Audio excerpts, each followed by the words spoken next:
Hello, everyone. Today we will study the third method in the time domain analysis of discrete systems, namely solving the zero input response and the zero state response of discrete time linear time invariant systems.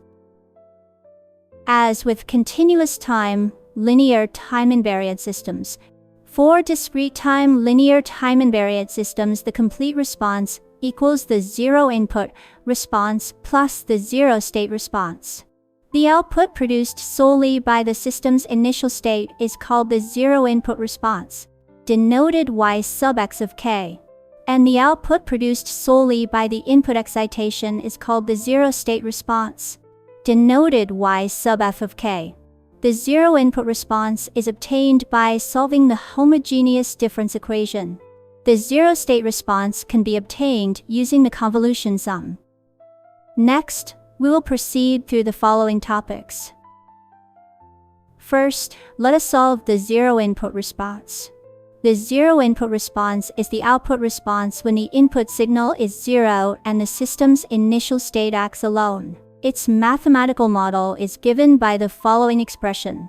It is evident that the zero input response has the same form as the homogeneous solution of the system's difference equation. The solution method is to determine the form of the zero input response from the characteristic roots of the difference equation, and then determine the undetermined coefficients from the initial state.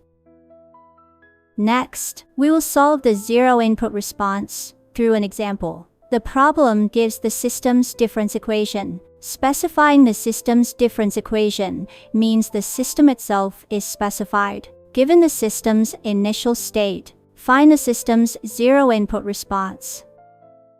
From the system's dynamic equation, write the system's characteristic equation. Solve for the system's characteristic roots. R1 equals R2 equals minus 2, which are two equal real roots. Write the zero input response in the form yx of k equals c1 times negative 2 to the power of k plus c2 times k times negative 2 to the power of k. Substitute the initial state. Y of negative 1 equals c1 divided by negative 2 plus c2 divided by 2 equals 0. Y of negative 2 equals c1 divided by 4 minus c2 divided by 2 equals negative 1. Solve for C1 and C2, substitute them, and obtain the system's zero input response. Next, we proceed to solve the zero state response. The zero state response refers to the response produced by the system's external excitation f of k when the system's initial state is zero. It is denoted y sub f of k. Similar to continuous time systems, there are two main methods to solve the zero state response of discrete systems. 1. The classical method, which directly solves the difference equation with zero initial state. 2. The convolution method. We focus on the convolution method for discrete time linear time invariant systems. The convolution method solves the problem by using signal decomposition and the properties of linearity and time invariance. The idea of the convolution method for computing the system's zero state response is as follows. Decompose an arbitrary signal into a linear combination of unit impulse sequences. Find the zero state response when a unit impulse sequence acts on the system, namely the unit impulse response. Using the properties of a linear time invariant system, obtain the response to a linear combination of unit impulse sequences acting on the system. That is, the zero state response y sub f of k under an arbitrary input f of k. To solve the zero state response of a discrete time linear time invariant system, the system's unit impulse response must be known. We now give the definition of the unit impulse response of a discrete time system. The zero state response produced when the unit impulse sequence delta of k acts on a discrete time LTI system is called the unit impulse response, denoted h of k. For an nth order discrete time LTI system, h of k satisfies the following equation. If the input signal is replaced by the unit impulse delta function, then the output signal is the unit impulse response function. The derivation of using the convolution sum to compute the system's zero-state response y sub f of k is as follows. The zero-state response to a unit impulse acting on a discrete time-invariant system is the system's unit impulse response.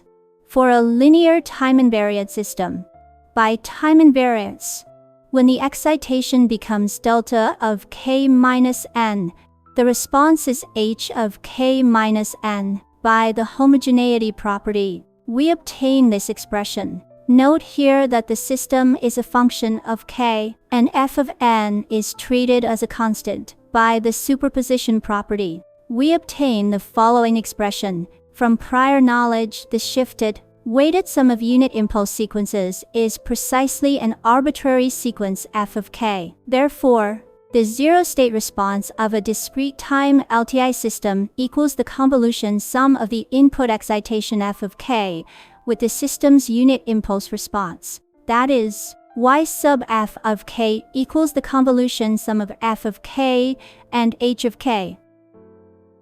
As in continuous time LTI systems, the above formula reveals the relationship among the input signal, the output signal, and the system's unit impulse response, and is not merely a computation of a convolution sum. Similar to the unit impulse response h of t in continuous time LTI systems, the unit impulse response h of k of a discrete time LTI system can also characterize the system's intrinsic properties.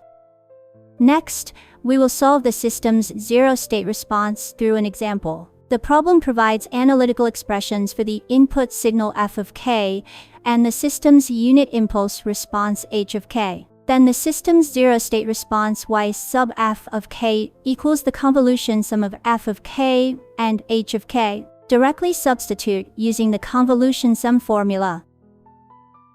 Replace the k and f of k with n to obtain f of n. Replace the k in h of k with kn to obtain hkn. Substitute to obtain the following expression. For u of n, when n is greater than or equal to 0, u of n equals 1. For u of k minus n, when k minus n is greater than or equal to 0, that is, when k is greater than or equal to n, u of k minus n equals 1. Therefore, for the product of the two, we require k greater than or equal to 0 for it to be non-zero. When k less than 0, the entire expression is 0. The range of the summation index n is from 0 to k. Using the geometric series formula, it is easy to obtain the expression for the system's zero-state response. For a discrete time linear time-invariant system, the zero-state response produced by the unit step sequence u of k is called the unit step response, denoted g of k. There are three solution methods. We will mainly adopt the third, because the unit impulse sequence delta of k and the unit step sequence u of k are related by differencing or summation. The unit impulse response h of k and the unit step response g of k of a discrete time LTI system are likewise related by differencing or summation, with the formulas as shown in the figure. We illustrate the relationship between the two with an example. Given the system's unit impulse response h of k, one can conveniently obtain the system's unit step response by using the relationship between the unit step response and the unit impulse response. Please carry out the detailed calculation process yourselves.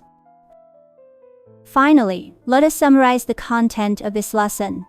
For the time domain analysis of discrete systems, we studied the analysis method based on the zero input response and the zero state response, decomposing the system's complete response into the superposition of the zero input response produced solely by the initial state and the zero state response produced solely by the excitation. Among these, the zero input response is obtained by solving the homogeneous difference equation. The zero state response can be obtained using the convolution sum. Finally, please complete the following exercises to consolidate the material from this lesson.